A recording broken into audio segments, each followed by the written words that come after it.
ஐயோ அலாட்டாய்க்கடா அலாட்டாய்க்க. என்ன பண்ணிட்டு இருக்கீங்க? காலையில விடிஞ்சது விடியாதையுமா விட்டத்தை பார்த்துட்டு உட்கார்ந்துட்டு இருக்கீங்க.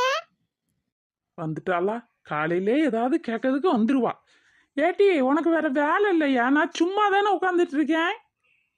இந்த அறிவு கட்ட மாதிரி தான் பேசக்கூடாது. சும்மா உட்கார்ந்துட்டு இருக்கீங்களா மேல பார்த்துட்டு? அதான் என்னன்னு கேட்டேன். இப்ப என்ன உங்களை கேட்க கூடாதோ? நான் அப்படியே ஷாக் ஆயிட்டேன். எனக்குன்னே வருவா போல. எங்க இருந்து தான் வந்தாளோ? எம்மா நான் சும்மா இல்லம்மா, உன்னை யோசிச்சுட்டு இருக்கேன். யோசிச்சுட்டு இருக்கீங்கன்னு தெரியுது. என்னதுன்னு சொன்னா நானும் உங்க கூட சேர்ந்து யோசிப்பேன்ல. சப்பா இவ விடவே மாட்டா போல. ஏட்டி உனக்கு உள்ள வேலை இல்லையா சமையல் கட்டுல? அப்போ நான் தானே அடுப்பாங்கிற வேலைய பார்க்க போறேன். நீங்களா வந்து பார்க்க போறீங்க. என்ன யோசிச்சுட்டு இருக்கீங்க அத சொல்லுங்க. எப்படி சிக்கிரிக்கம் பாத்தியாப்பா? ஆவணி மாசம் பிறந்தாலும் தான் பிறந்தது எவ்வளவு